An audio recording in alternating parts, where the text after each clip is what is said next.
Finally, my lords, I want to turn to the abhorrent practice of forced organ harvesting taking place in China today, and to ensure the UK is not in any way complicit in these crimes. In a letter to me last night, the Minister referred to the World Health Organization view that China is implementing an ethical voluntary organ transplant system. My lords, that is simply not credible, and in fact is based on a self-assessment by China itself. Much more objective assessment comes from the China Tribunal, which concluded that forced organ harvesting has been committed for years throughout China on a significant scale. My lords, at the moment, human tissue and organs can be imported into the UK from countries like China without traceability, documentation or consent. Mary Rimmer MP tabled an amendment in the Commons to deal with this. My lords, a similar amendment will be tabled here, and I very much hope the government will agree to it. My lords, my noble friend Lord Hunt of King's Heath mentioned the China Tribunal's final report and its conclusions about forced organ harvesting in China. And despite the overwhelming evidence, China denies the claims, relying on the fact that the WHO cleared them of wrongdoing. In June of this year, I reminded the Minister, the Noble Lord Ahmed, that 12 months earlier he had shared my concern that the evidence on which the WHO had cleared China was based on self-assessment by the Chinese authorities. At that time, I asked about the government's response to the China Tribunal and what had been the result of representations to the WHO and the Chinese authorities. The Minister replied that the government's position remained that the practice of systematic state-sponsored organ harvesting would constitute a serious violation of human rights.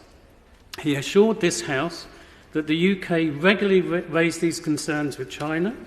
He also confirmed that the UK had consulted the WHO, who had restated their view that China's system was ethical. My lords, the WHO does not have an independent expert compliance assessment mechanism. It merely has a reporting requirement. So why has the UK not argued for change within the WHO? We should all be ensuring that there is an independent verification, including the United Kingdom.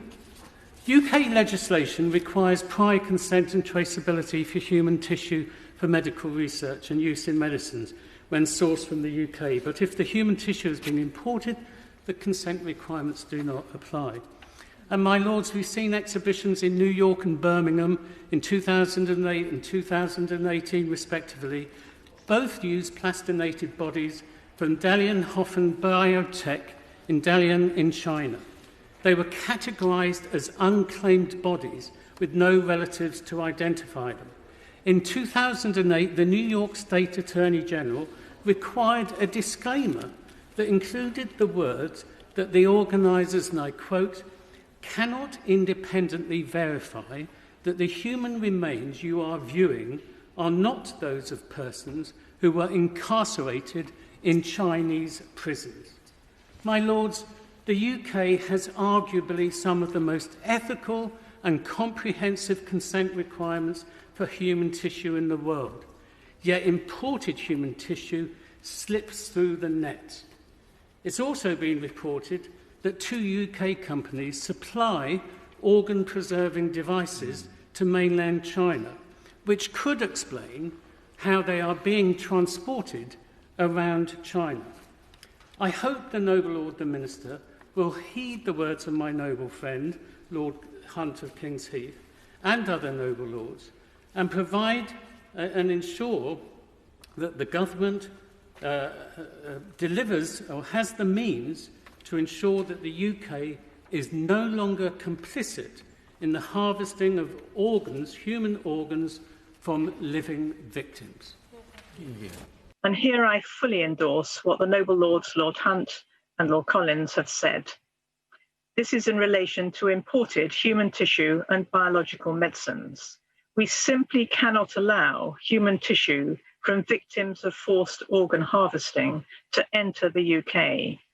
We've become more aware in recent times of the treatment in China of the Falun Gong and the Uyghurs. The China Tribunal, chaired by Sir Geoffrey Nice, released its full report in March. Has the Noble Lord read this report? Forwarding the letter from WHO to Lord Hunt, when he must know the current constraints on WHO, is frankly astonishing. If he has read the report, he will know that the tribunal concludes that crimes against humanity have been committed against these groups beyond reasonable doubt. As Lord Hunt noted, and I quote, "Forced organ harvesting has been committed for years throughout China on a significant scale, and the Falun Gong practitioners have been one and probably the main source of organ supply." It also says that, and I quote, "In regard to the Uyghurs, the tribunal had evidence of medical testing on a scale that would allow them, amongst other uses, to become an organ bank. We now hear that they're being used for unapproved COVID vaccines." The Human Tissue Act 2004 has strict requirements for tissue sourced within the UK, but it does not restrict imported tissue in this way. This gap must now be filled if we are to maintain that the UK has the highest standards in this area. He will be hearing the signs of cross-party support, and I trust the forthcoming amendment will be immediately accepted by the government. This is clearly right, but it is also vital if the UK is to remain a leader in the life sciences field. There are many challenges this field now faces. But like others, I would also like to see this bill tackle the misuse of human tissue and organs. In the letter sent yesterday by the Minister, he says, "The government takes these allegations seriously and we continue to monitor all available evidence." But, my Lords, monitoring is simply not enough. 2 years ago, in August 2018, with Professor Joe Martin, the President of the Royal College of Pathologists, I wrote to the Times after the NEC in Birmingham hosted the exhibition referred to by the Noble Lord, Lord Collins, called Real Bodies by the company Imagine Exhibitions. The exhibition consisted of human corpses and body parts and advertised exhibits as, I quote, "real human specimens that have been respectfully preserved." But they were categorized as unclaimed bodies with no relatives to identify them. And as we heard in the American equivalent of that exhibition, it was stated in a settlement with the New York State Attorney General in a disclaimer in advance of that exhibition that these, and I quote, "are not the bodies of those persons, these are, the human remains could be those of persons who were incarcerated in Chinese prisons." Imagine Exhibitions admitted that there was no documentation to prove the identities of the cadavers, yet they were permitted to enter the UK to be put on public display for commercial gain. Human tissue from abroad has no consent or traceability requirements to enter the UK, and nor do we prohibit commercial gain. My Lords, we should do, and this bill gives us the opportunity to do it. Finally, on organ donation, and we've heard much of this from Lord Hunt, Baroness Northover and others. In a study in the British medical journal Open, ethical issues were raised over the estimated 85,477 organ transplants in China. 99% of the 445 studies failed to report whether the organ donors had given consent to transplantation. The paper concluded the transplant community failed to implement ethical standards of banning publications of research using material from executed prisoners. As a result, a large body of unethical published research exists, raising questions of complicity to the extent that the transplant community uses and benefits from the results of this research. Noble Lords Alton, Hunt and Baroness Finlay will be bringing an amendment on this issue, which I plan to support. My Lords, I want to raise two issues Firstly, organ harvesting. I propose to support the amendment by Lord Hunt of King's Heath and Baroness Finlay of Llandaff. Like other noble lords, I'm very concerned by the activities in China. Other countries also, there are organs, particularly kidneys, which are sold, and we should not be allowing them to be used in this country. I also believe that the harvesting of organs is not going to get through this House. There's going to be an amendment on that. So I would say to the Minister, do your homework, please bring us something that we can agree with, because otherwise the government is going to get defeated. And there is an opportunity presented by this bill to improve the regulation of human organ harvesting across the world. Organ transplantation is one of the fields of medicine which offers great hope to the recipient. Organs are taken from deceased donors in particular circumstances, and for years living donations have been possible. A person can donate a kidney, part of a liver, etc., and live perfectly well afterwards. I have seen it. It can make the difference between life and death. It is a rapidly growing field of medicine in which demand exceeds supply.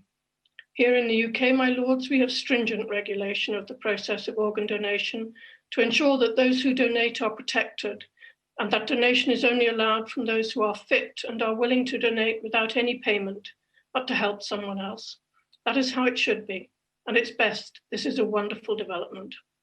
Similarly, organ transplantation after death can, in the right circumstances, bring untold blessing to those who receive an organ.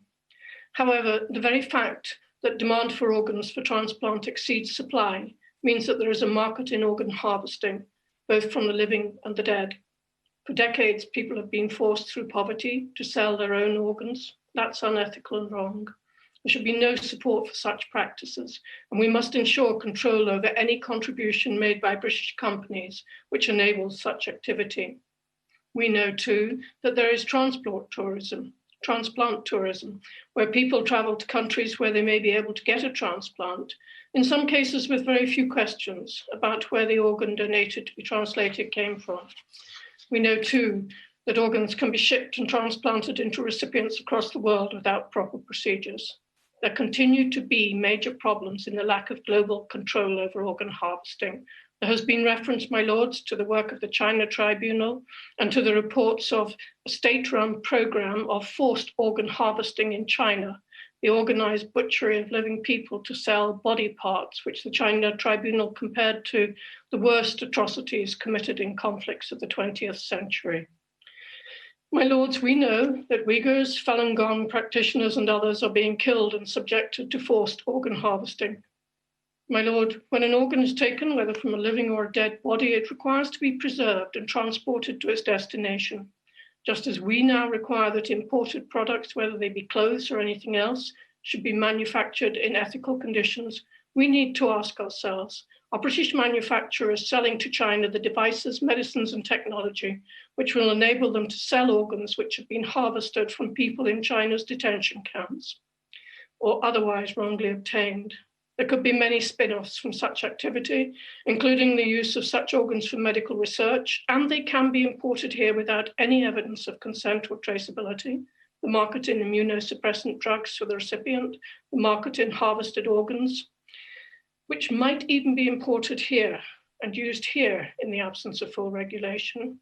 My lords, China is not self-sufficient. It's highly reliant on the West for the equipment and medicines which it needs to help its organ transplant and harvesting industry. My lords, the extent of British engagement is not immediately accessible in the context of the Chinese organ transplantation process.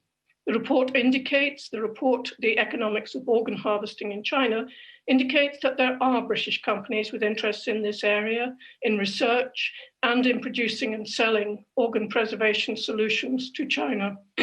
My lords, it's right to support and develop ethical, regulated organ transplantation. It is profoundly important that this bill provides for proper regulation. We can provide regulation to prevent companies being empowered and enriched by the mass crimes which may be facilitated elsewhere. This will show the People's Republic of China and the Chinese Communist Party that the balance between human rights and commerce will change.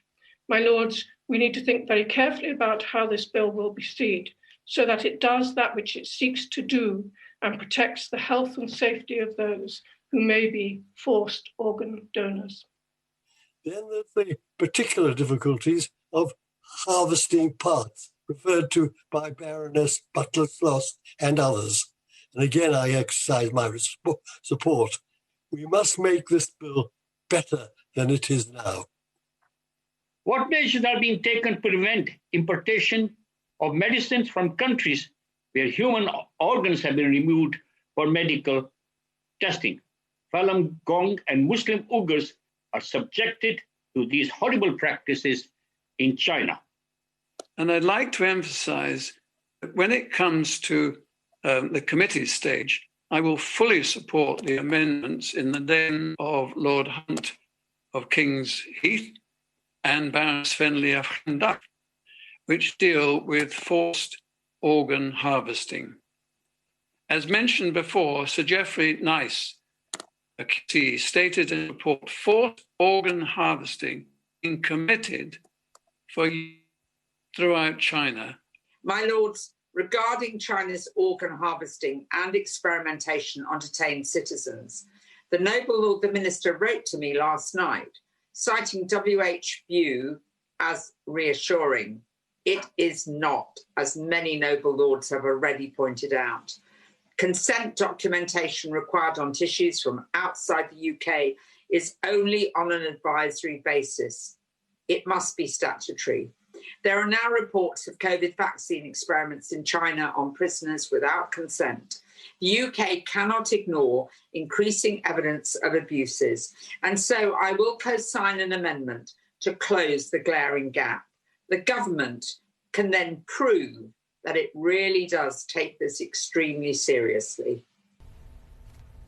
My lords, on China and organs, I have heard clearly the points of the noble Lord Hunt, Collins, Sheikh, Alton, and the noble Baronesses Butler-Sloss, O'loan and Northover, and my noble friend Lord McColl and Lord Ribeiro on imported human tissue. The suggested role of British firms in enabling this trade and the plight of the Falun Gong and the Uyghurs, and of potential forced organ donors. As the noble Lord Alton put very clearly, the idea that there are British companies profiting from these trades is abhorrent. The noble Lord Collins is right that we have one of the most ethical regimes for human tissue use in the world, and I share his concerns that we should not in any way enable a horrible trade.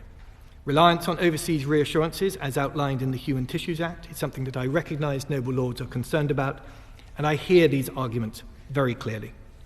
I note that the noble Lord Alton and the noble Baroness Finlay will be bringing an amendment with the support of other noble lords, including Lord Balfe and my noble friend Lord McColl. I would like to reiterate my offer to the noble lords Lord Alton, Hunt and the noble Baroness Finlay that I would be happy to meet with them to discuss this in further detail, and will take this issue up with my noble friend Lord Ahmed, Minister for Asia and the Commonwealth.